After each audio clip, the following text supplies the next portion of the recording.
Well, hello, everybody. Welcome again to another episode of the Facts and Fatherhood podcast. I'm your host, Demetrius, and I am so glad to be able to join you for another great conversation here on our podcast. You know, I always say it. My goal is only to help you love being a father the way that I love being a father. I really, truly do cherish the opportunity that I have been given to be the father to what I believe are three of the greatest people on the face of the planet.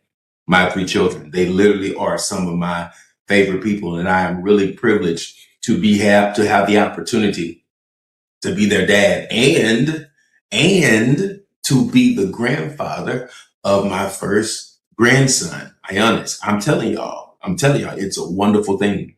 And I know that you, just like me, can love being a father no matter what stage of fatherhood you're in, whether you are still getting up at night, changing all kinds of diapers and having all kinds of formula, burps throw up on you and all that kind of stuff like that, all kinds of things that you may be doing, or you are at the end and you're an empty nester and you're waiting for grandchildren to come, or you like me, that first grandchild has come. No matter what stage or age of fatherhood you are in, you can love being a father. I love one of the t-shirts that I have that says fatherhood is the toughest job you will ever love.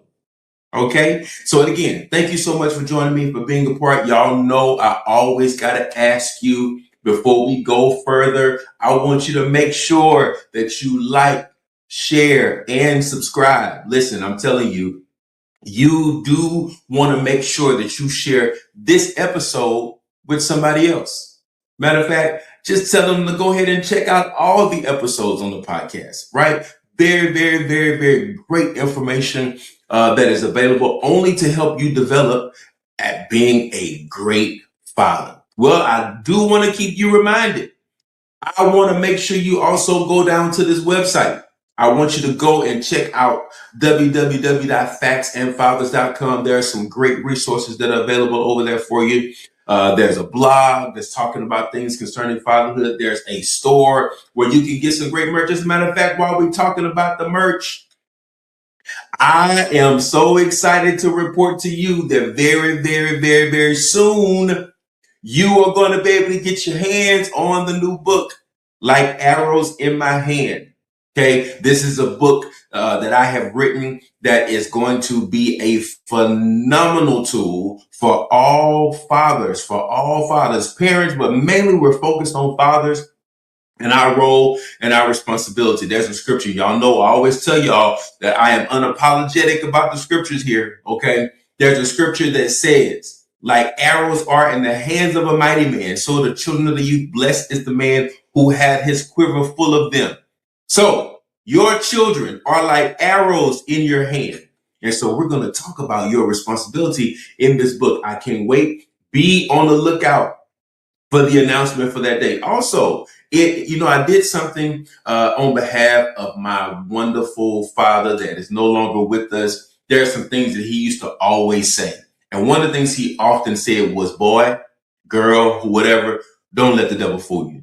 So you can actually grab this hoodie, grab the t-shirt, grab the cap or whatever over there in our little store. And you can remind yourself and you can remind other people not to let the devil fool them. All right.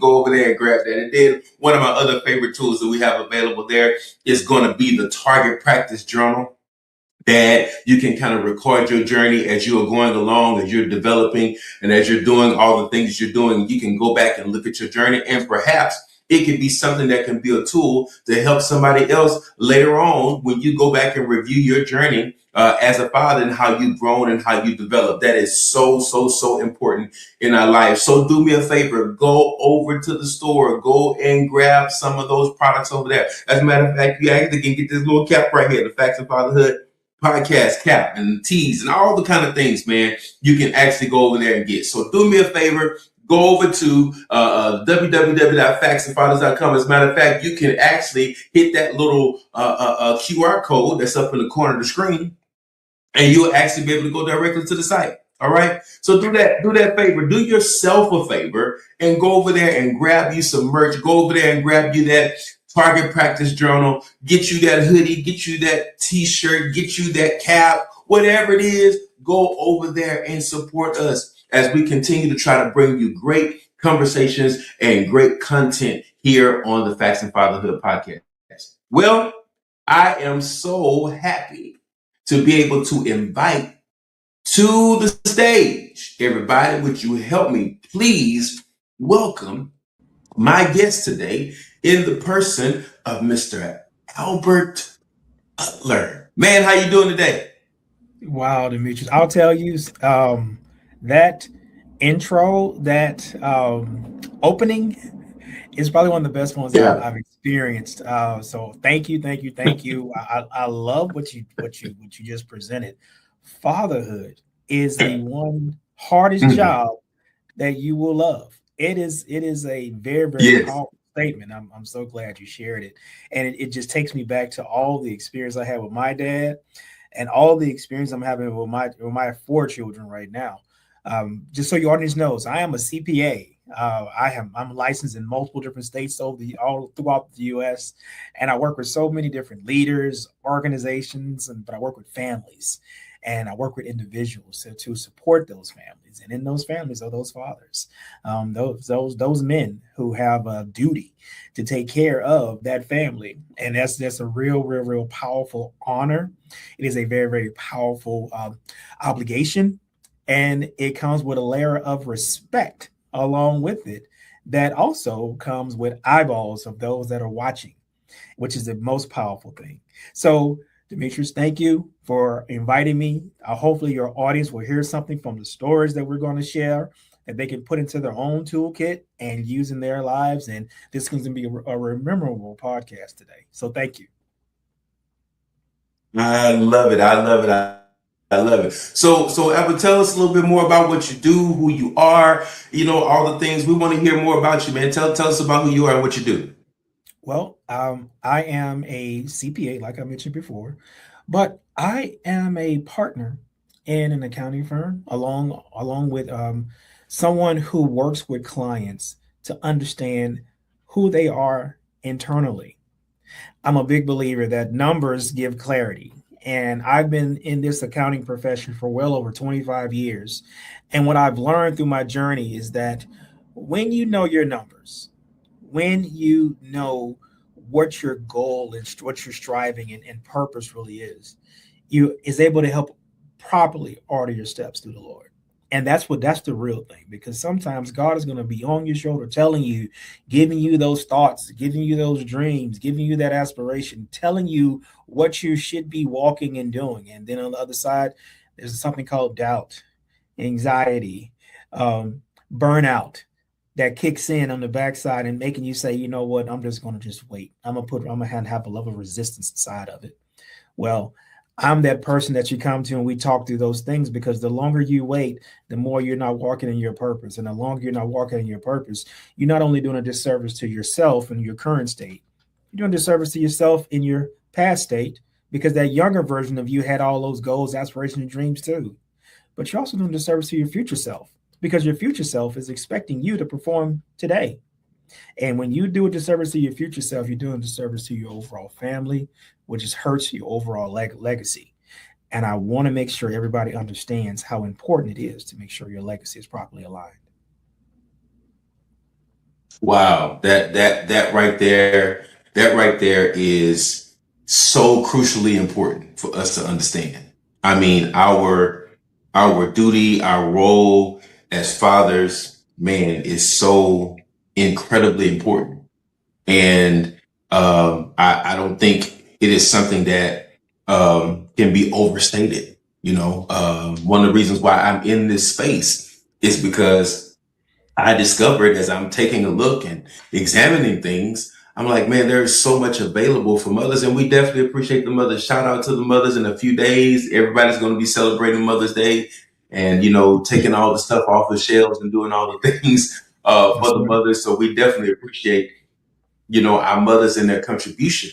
But man, I just felt like there was so much available for mothers and so many tools and all that that was available, and there's conversations, and there's podcasts, and there's shows, and there's, all the things, right? And I just didn't feel like there was enough available for fathers, which is how I got into this particular space and why we're having this conversation. And speaking of tools, you are also the author of a book that is a part of a life series. And this is book number 1 from my understanding of the series. It is called Life, Truth, Love, Loss, Success, and Failure. Wow. And this book quotes advice from a father to his children on how to win in life. Tell us a little bit more about that book and what inspired you to write that, man. So it's interesting because the inspiration for the book is truly my children. And the journey of it began well over 18 years ago now, when in the work that I do, I travel all over the world, and especially younger in my career. I was all over the place, everywhere, all from leaving out of Houston, going up to New York, from New York to Chicago, from Chicago to LA, and from LA over to the far east and different parts of all just everywhere. In every country you can think of, I've actually put my feet down upon, except Antarctica, it's only one. But in all that travel, I got married. I had my first son, and he turned to be my only son. And 18 months later, God blessed my wife and I with another extremely powerful bundle of joy, and it was my daughter. And having my son first kind of set the stage for fatherhood and what it really was. And it's like, oh, yes, I have a son. But ladies and gentlemen, when you have your daughter, your first daughter, it is a different level of responsibility that falls on a father's heart, that I have to be who she's going to look to of what a man is supposed to be, and how a man is supposed to walk, and how a man is supposed to discipline, carries himself, and presents himself. And it's the biggest responsibility, that overarching of all of that. How is his walk with God? That is the most important thing from a father perspective, to make sure that you have an anchor in your life that is bigger than you. Because there gets a lot of times when you sit back talking to yourself about what you should do. But sometimes you got to be quiet long enough and settle down long enough that God is going to talk to you in a space of clarity, and give you that clarity, and give you in a space of silence, where you turn all the noise off. And you'll be amazed at the words the Lord will give you to help you in those times you don't know what you're supposed to be doing. So that journey began when I had to leave my little girl, who had just been born. She might have been only 6 weeks old at the time. And I'm leaving to go from Houston over to Singapore. That's an 18 to 20-hour flight. On that flight, Demetrius, I'm sitting there and I doze off for a second, and I wake up. I'm like, what if something was to happen to me? What if this plane didn't make it over to Singapore? What if I didn't make it back home? Who would give my 2 children the fatherly advice that my father gave me, my grandfather gave me, my aunts, uncles, cousins, mother, grandmother, all these people who have sold into my life? Who would give it to my children? And leaving that duty to my wife alone is not fair. So in that moment, God spoke to me and said, pull out your pen and pull out your pad and start writing down every quote, every aphorism, every saying, everything that has been poured inside of you, and write it down and write it down and write it down. So Demetrius, over the past 17 plus years, I was writing down these quotes, aphorisms, and sayings of things of how I govern myself and how I move in life, because I wanted to give my children a gift that would give them the knowledge that, hey, dad's not perfect, but dad loves you. And in the book, I say, in everything in life, you have the right to blame me for everything that's wrong. But everything that goes right for you, make sure that you give honor to God, that he put me as your earthly steward to give you the fatherly advice that you need to make sure that you can be as successful as you can be. And read these words inside this book, and that's where that advice comes from. So that's the genesis of it. That's where it came from. That's what it really is. It is a book of scripture, a book of quotes, and then stories of my past state, from the journeys that I was going through and the outcomes of those. It is truth. It is love. It is loss. It's success. And it is definitely failures that I write about inside this book, because those failures are the things of the struggles that I've had that has helped me be in the chair I'm in today, where I can even have this conversation with you and for your audience. So it is a work that's very, very precious to me. It is a work that I leave for my children, but it's a work that I'm leaving for the world, and complete exposure to learn from everything that I've gone through. And it's getting some great reviews as well too. So I'm very, very excited about it. Wow, wow. Well, listen, y'all. Listen, I need y'all just do me a favor going over to Amazon. Go ahead and grab the book. That's what you need to do.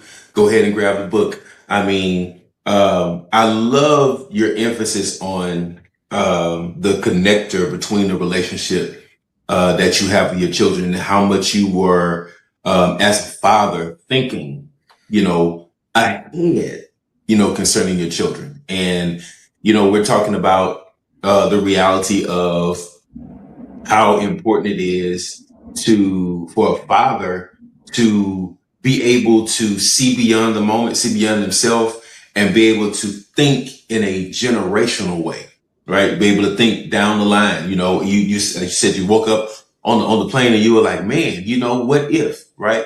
And sometimes we can have those what if questions, and a lot of times the response will come back, as a fear-based response. But that what if led you to start taking some action that says, I know I'm not going to always be here, right? But there is something that I can leave to my children, something that can be a benefit to my children, even to their children. And the Bible talks about the fact that a good man leaves an inheritance to his children's children, right? Proverbs 13, And in the 22, reality all of that, day. yes, sir. Yes, sir. And so we understand how important it is, in our quest to be good men and be those godly men that we should be, that we think about those generations that are going to come behind us, that we think about the people who are going to be following in our path and following in our footsteps. And we actually demonstrate that we thought about them. When we talk about inheritance, we're talking about more than just leaving something to them, but also leaving something in them, right? So if you leave the right thing in them, they'll do the right thing with what you leave to them, right? So it's important for us to be thinking about that and be thinking, generationally, and really, really thinking about down the line. And I really love the fact that you're addressing every single aspect. I mean, it's touching a lot. We're talking about love, we talking about truth, we talking about loss, success, and we're talking about failure. And I'm sure that probably all of those have shaped you in some way. But which one of those has shaped you in the most out of all of those? I will tell you that my parents are no longer with us. They've moved on to the next plane of life. And the loss of those two people created a paradigm shift inside of me to understand that those that's coming behind me are watching me, just like I was watching them. Mm-hmm. Mm-hmm. I do it. The dedication inside my book is to my mother. It is literally the eulogy that I gave at her funeral.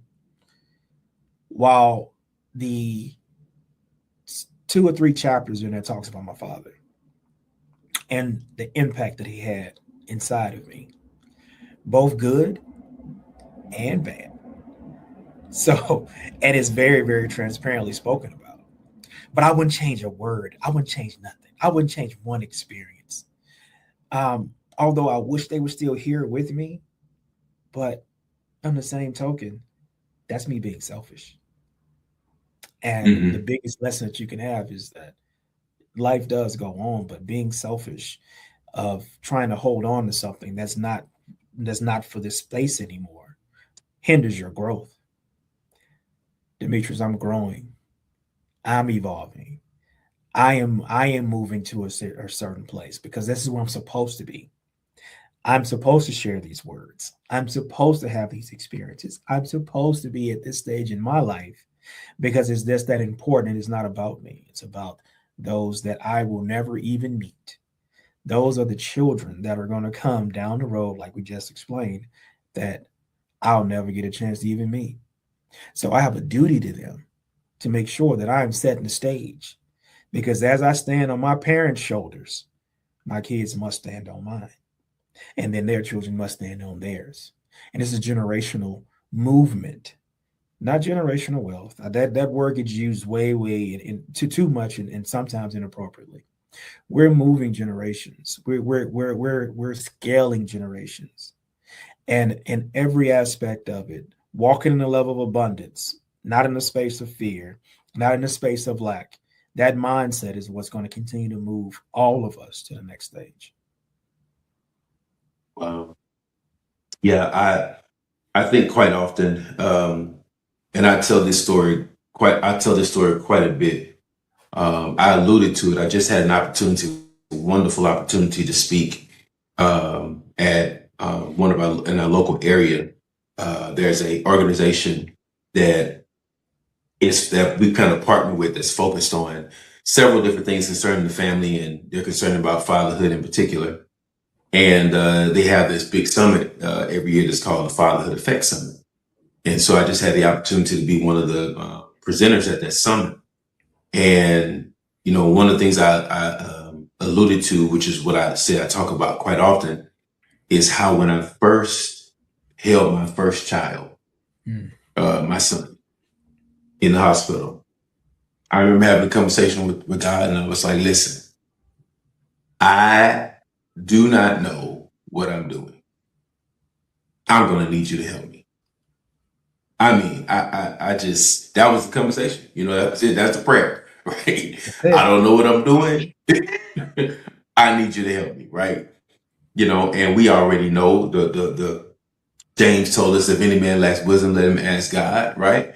And we know that he's faithful to provide and give that wisdom. And of course, on this side of things, I'm able to say that he absolutely did that. But over the process of time, there were things that I learned, even as you say, allude to thankfully, my mom is still with us. My dad, he passed on 2019. And like you said, that loss, you know, it's different. From the seat that I sit in, just to kind of give you a little history, 2006, I'm the oldest of four children. 2006, I had the sister that was born after me. She passed away, right? We're in Mm. our 20s, right? 2014, my baby sister, she passes away, right? Both of those losses were very, very deep. Both of those losses were very, very challenging in their own way. I had the responsibility of preaching the eulogies for those funerals. But then 2019, my dad passes away. And again, I have the responsibility of delivering the eulogy for his funeral. I have to tell you that was the most significant loss that I have ever experienced in my life.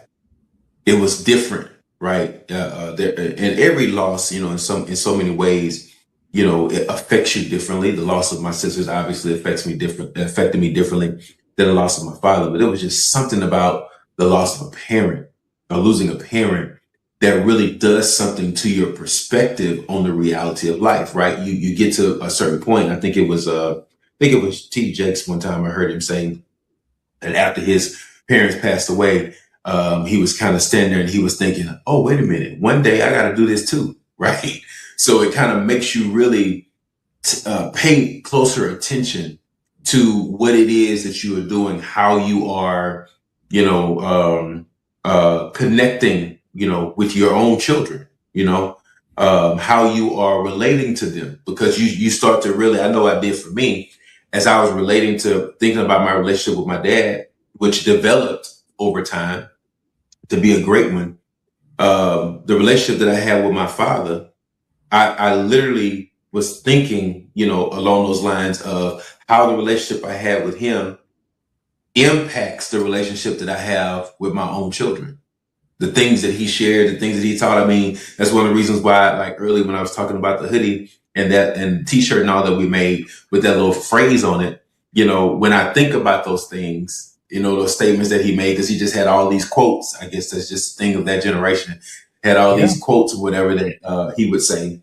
And these are things that he would be, repeat quite often, and that statement about don't let the devil fool you was one of those that he would make when he was trying to, let you know you really need to think about what it is that you're trying to do.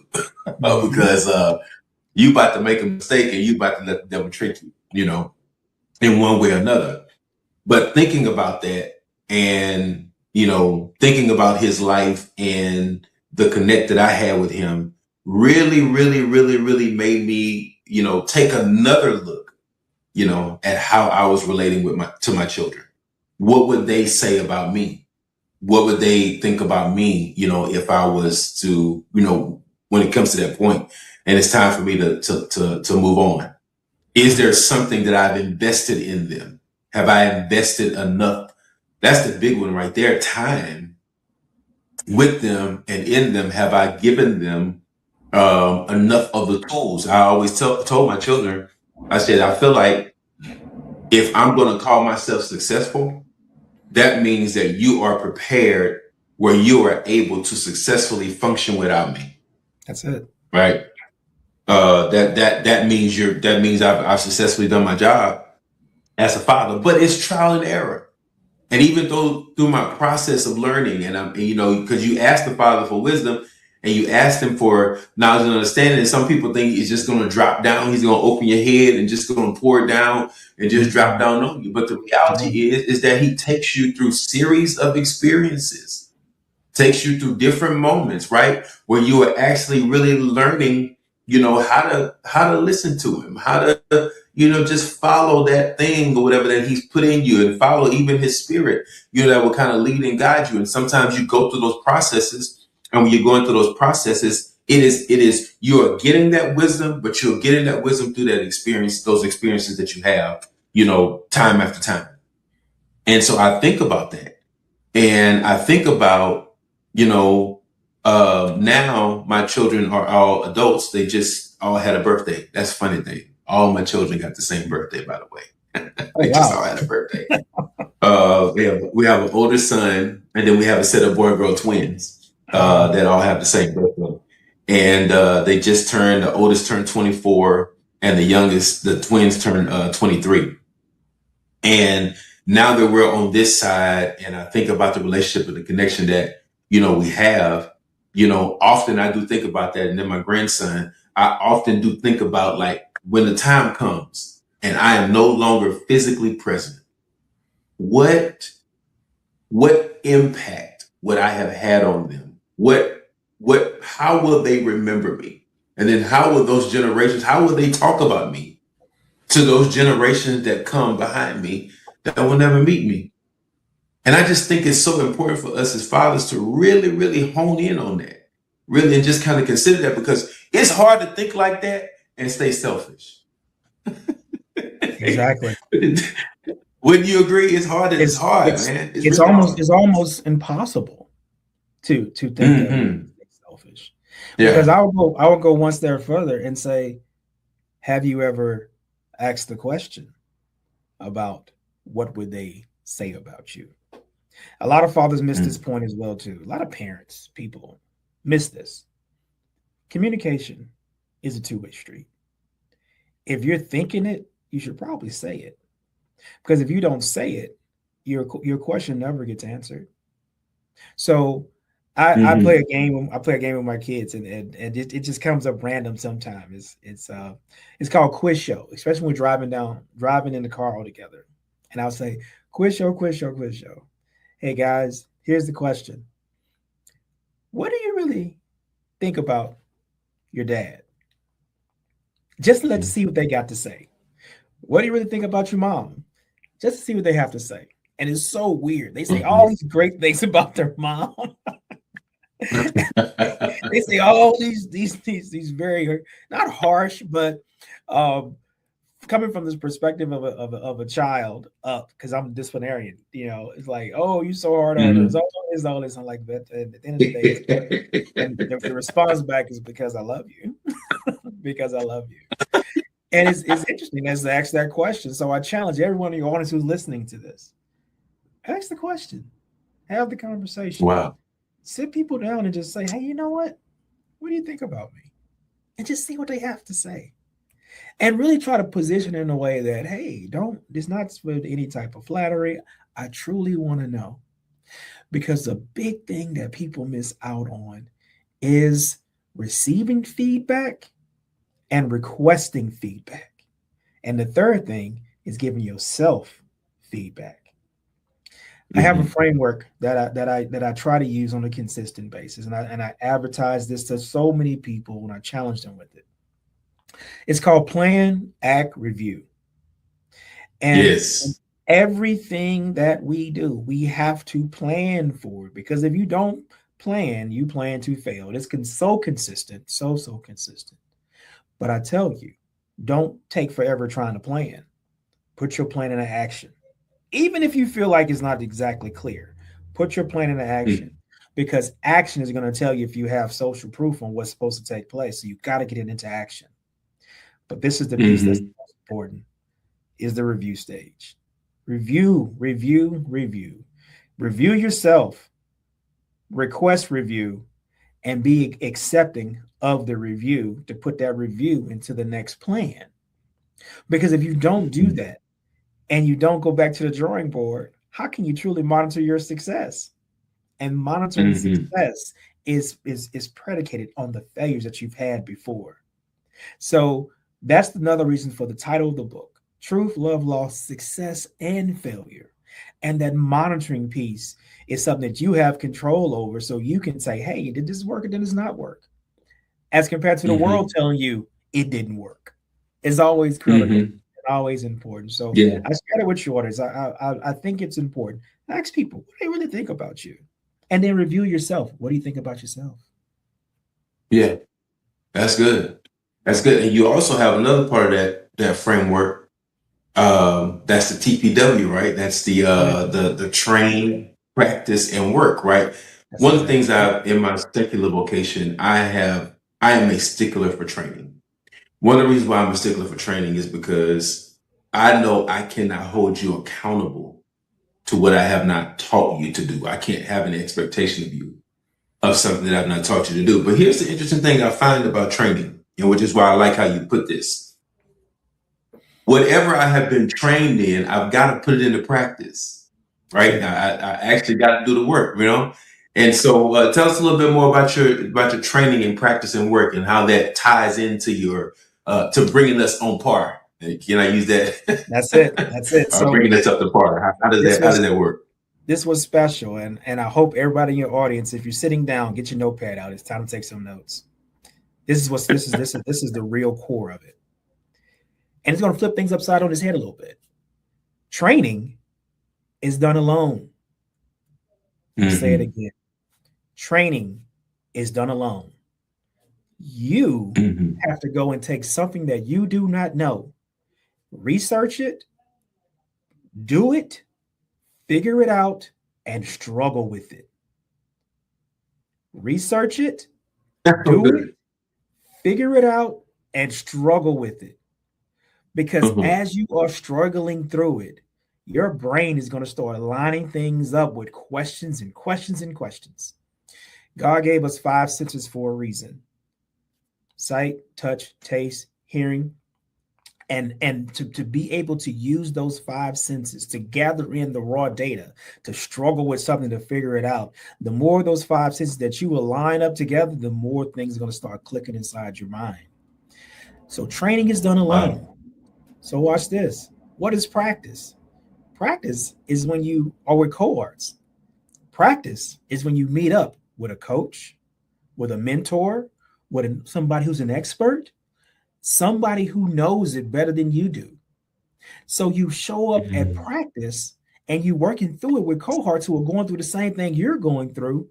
And then you have an opportunity to talk to the master, to talk to the coach, to talk Mhm. to the mentor, to talk to the person who knows it, the expert. But you asking them questions about solidifying your training, because during the training process, certain things you're just not going to be able to know. And you take those questions to the expert, and then what happens all of a sudden when you ask them those questions, your training gets solidified. And now you know, because the next stage is going to work.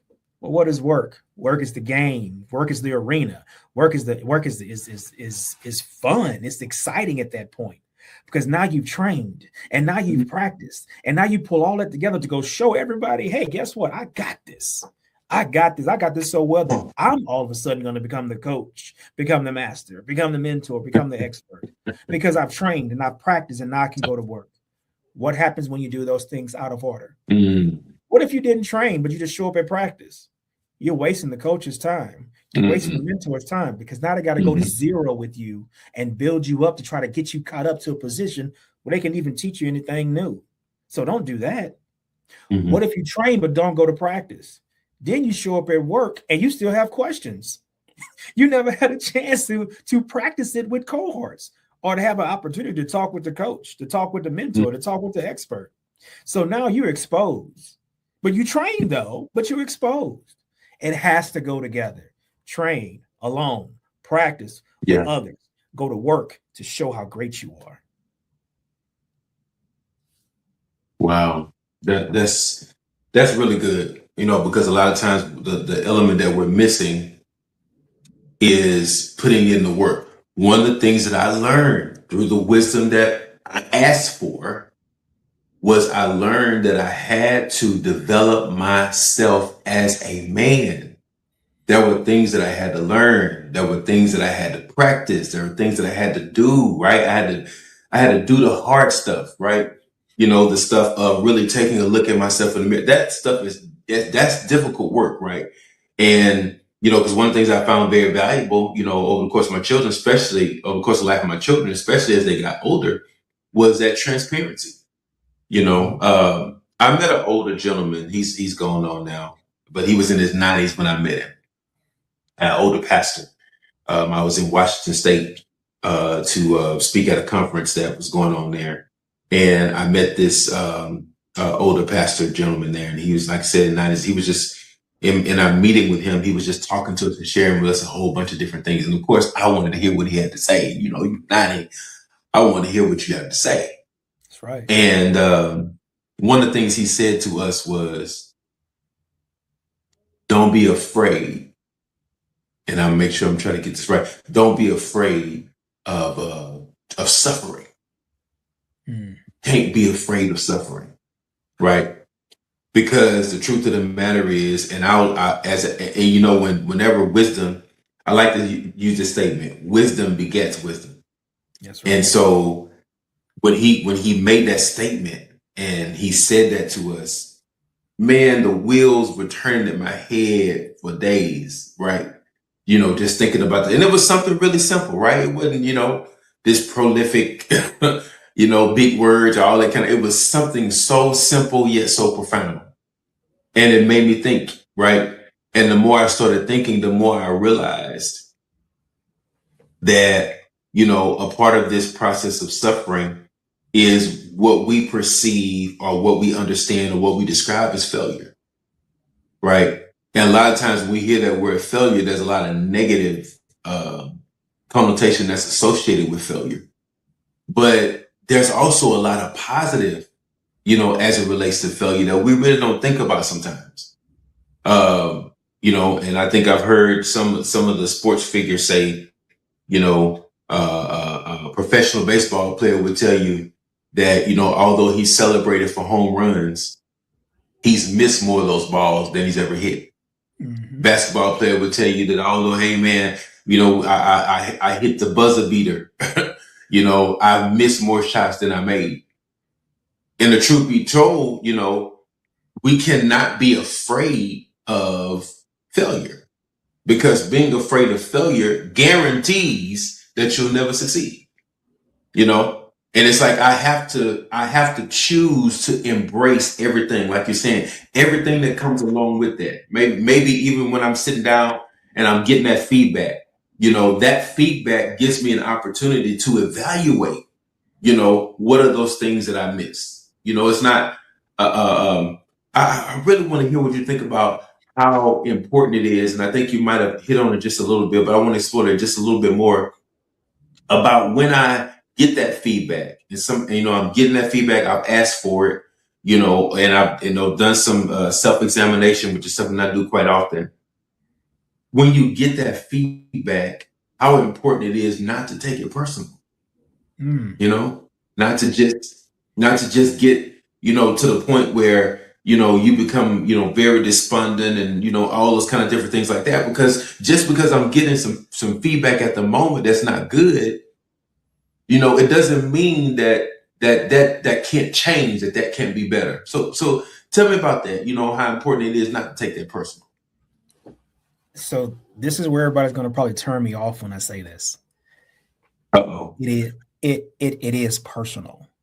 It's supposed to be, Mm. because it's about a Mm-hmm. person, which is you. So, and Mm-hmm. I leaned in close so I can say that very, very, very, very distinctly. It's about you. Mm-hmm. You should Mm-hmm. be praising the person for taking the time to even tell you something. That's the gift. It's a present that they're giving to you.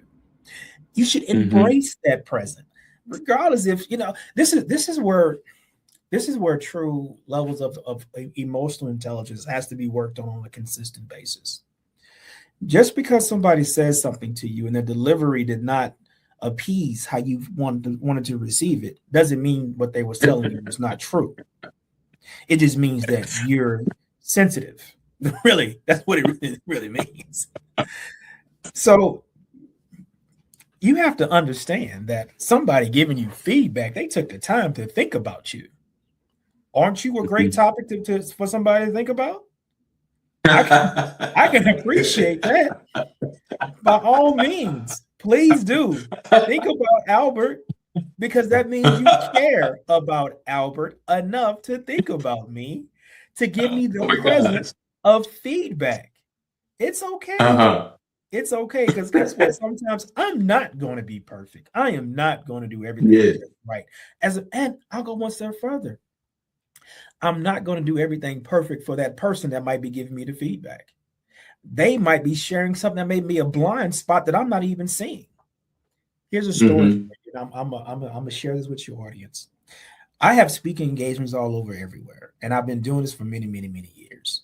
Younger in my career, I was speaking to an international audience, and I kept saying the word Pacific when I was intending to use the word specific. So after the presentation was over, I get a standing ovation, and I'm thinking I'm this is going high level, did a great job. There's this guy from Norway. He walks up to me and he says, Albert, that was an amazing presentation. It was so well spoken, well presented, and your delivery was outstanding. But I do have one question for you, Albert. I couldn't understand, why did you keep talking about the Pacific Ocean? And I was trying to put that as a part of all of this. And I said, what are you like, in my mind? I'm like, what is he talking about? This has nothing to do with the Pacific Ocean at all. And then I stepped back, and to avoid being in my feelings about it, because I'm thinking, no, I thought I did well, and this guy's telling me something about some Pacific Ocean. I had to think about it and realize that my country butt not articulating myself appropriately just threw off half the audience in the room. I needed that feedback. I had to thank God for giving me that feedback, because if I never would have gotten that Whoa. feedback, I would still say Pacific when I mean specific. Mm-hmm. So it's Right. okay. It's okay. Feedback is a present. Accept it, and thank those that are willing to give it to you. I love that, because one of the things I talk about, or mention quite often on this podcast, and this is a perfect time for me to say it, guys. Y'all know I always say that all we are, right, is I am a good man doing the best I can and working every day to make my best better. Well, the only way for me to make my best better is sometimes subject myself to allow myself to self-evaluate and then hear that feedback from someone else. Like, how can this be better? Because there's always going to be room for improvement. One of the things I stress quite often, I like to talk about this.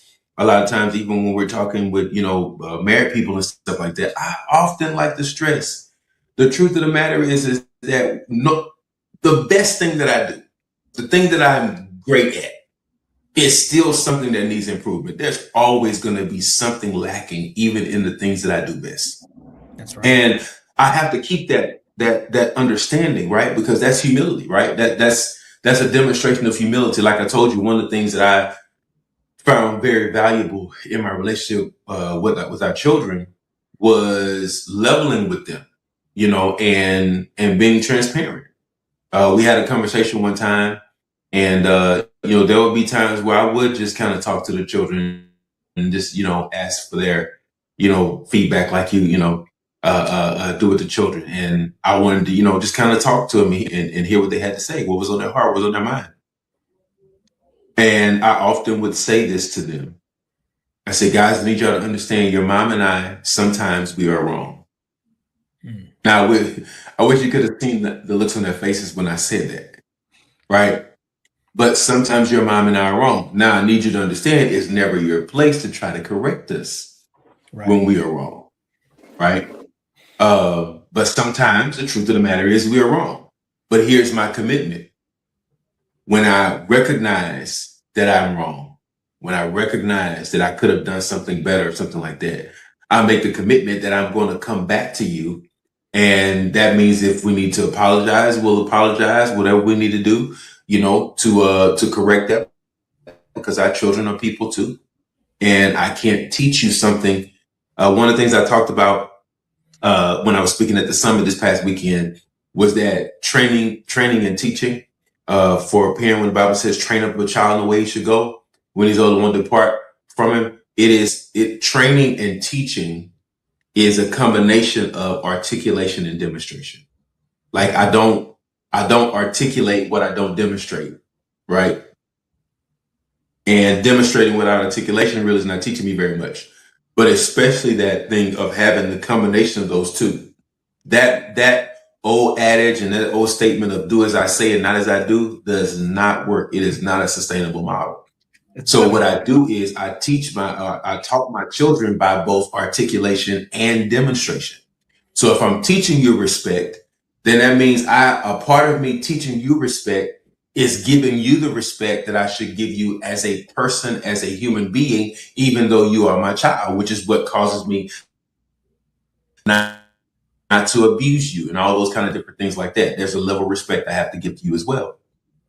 And so I think those things are super important for us. And I love that story. That was so funny, man. I mean, my brother's up here talking about the Pacific Ocean and everyone is presentations, man. What is he talking But about? that feedback helped you. It helped you grow. You know what I mean? Right. That's right. I mean, because he couldn't have been the only one thinking that you're talking about the Pacific Ocean, right? No, not at all. And then perhaps there was somebody in the audience that was saying that, and there had to be probably somebody in the audience that was probably saying, nah, he don't even know how to say specific. Right? But that helped you. That made you better. Right? So these things make us better. Like I can always be better. I love that. I love them. So tell me, one of the other subject matters that your book talks about, because obviously you're dealing with issues of character, right? And character development. But your book also touches on money. And so I want to kind of hit that a little bit, let me just say this shameless plug. All right. He's not going to tell you everything here, but you know what you can do? The book. That's it. Get the book. Go get the book. Again, that's a part of that development, right? You gotta read, you gotta study, you gotta research, and you gotta get your hands on the tools. One thing, I do my own car repairs. And the reason I do most of my own car repairs. It's become a hobby of mine, actually. One of the reasons why I got into it was because I didn't have the budget to pay people all this labor, at one point in time. So I was like, well, let me just figure out how to do this. And the more I started doing it, the more I started to like doing it. So, now I kind of do my own repairs. Even if I can't pay, I just kind of, if it's a repair that I can do, I just kind of do it myself because it's kind of therapeutic and I like to do it. But the way I'm successful at doing those repairs is by investing in the right tools. So the more we want to develop to be all we can be, we need to get the right tools. And so your book touches a little bit about money. So when we talk about money, let's just hit that a little bit. What are some of the financial lessons that you can be valuable for families as it relates to this book? So I have to always begin with this. I am a CPA, but I'm not your CPA. So if everything we talk about is for educational purposes only and not any type of advice for you to go and do whatever this guy on the internet told you to go do. No, that's not what this is. So get you a good CPA. That's the best advice that I can possibly give. And make sure that you're contracted with that CPA with a signed engagement letter. So that's when it becomes real.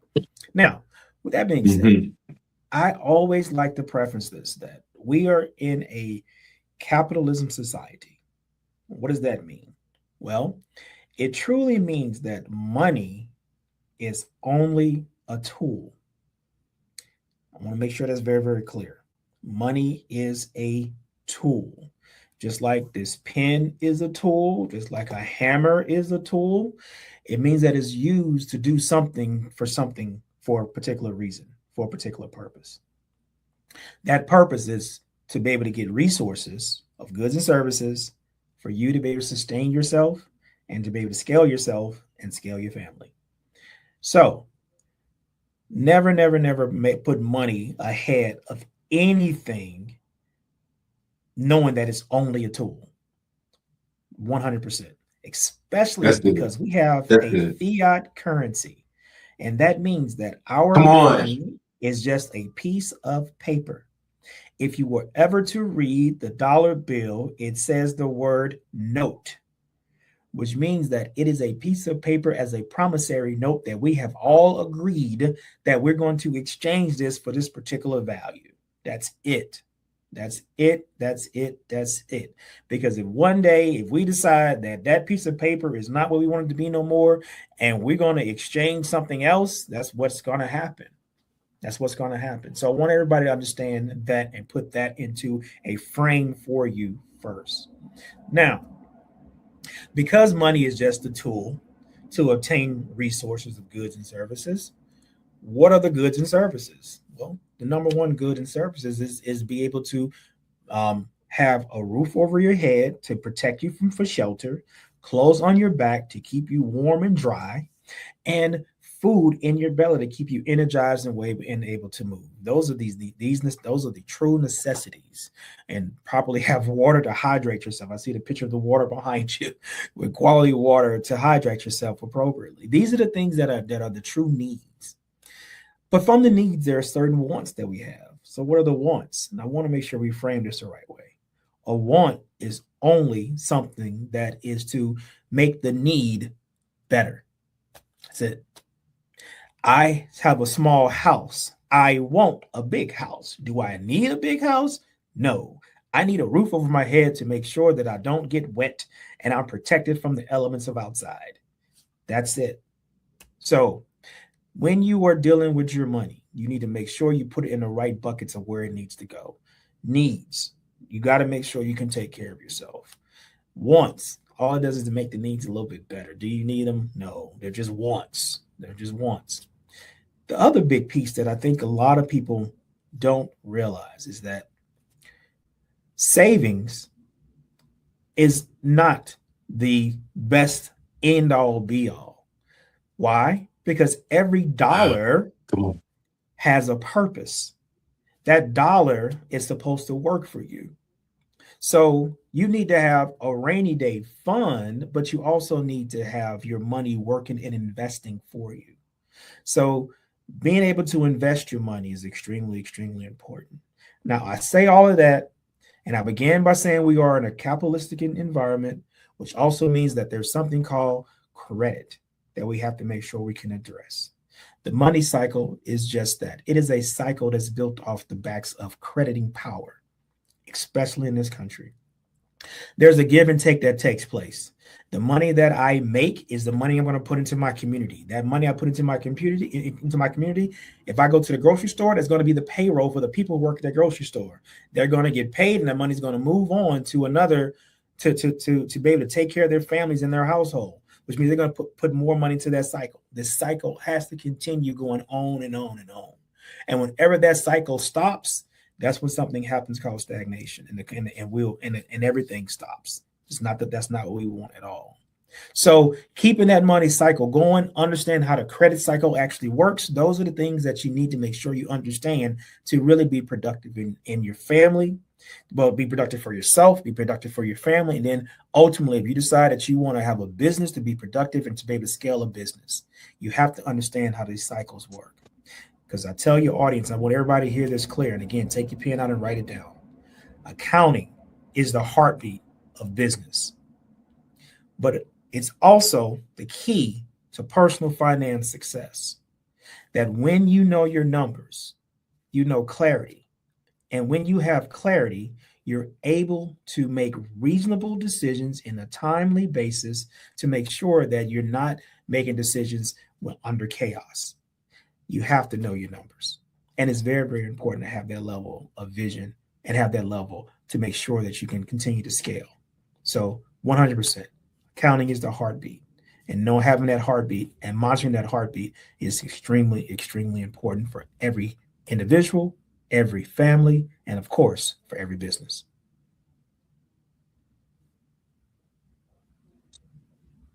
Wow. See, that's good information right there. And I'm sure that there's a deeper breakdown of this. 100%. Yes. What am I saying? In the book, right? And you go over to the website too, and check that out. What's your website? Tell us your website. albertbutler.com. If you go to it, we can have conversations there. But the same token, if anybody wants to connect with me, I'm all over social media as well too. So I'm not hard to find, and we can definitely schedule a consultation to talk more, to give a more deep dive. Because Demetrius, let me tell you, it's interesting that as a U.S. citizen, we all are required to pay taxes, right? We like roads, we like street lights.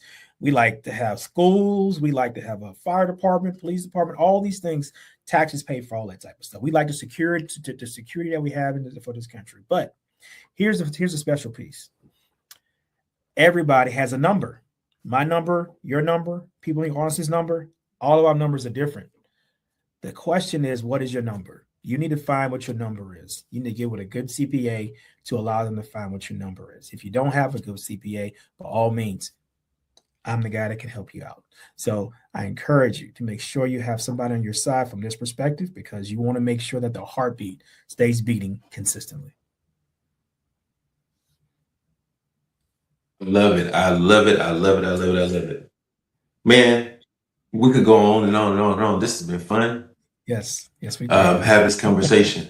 But again, y'all, I'm encouraging y'all, if you don't do anything else, I need you to go to Amazon and get this book. This is book 1 in the Life series Exactly by Mr. Albert Butler. And I think you really should get your hands on this book. So as we prepare to wind down, man, what parting thought?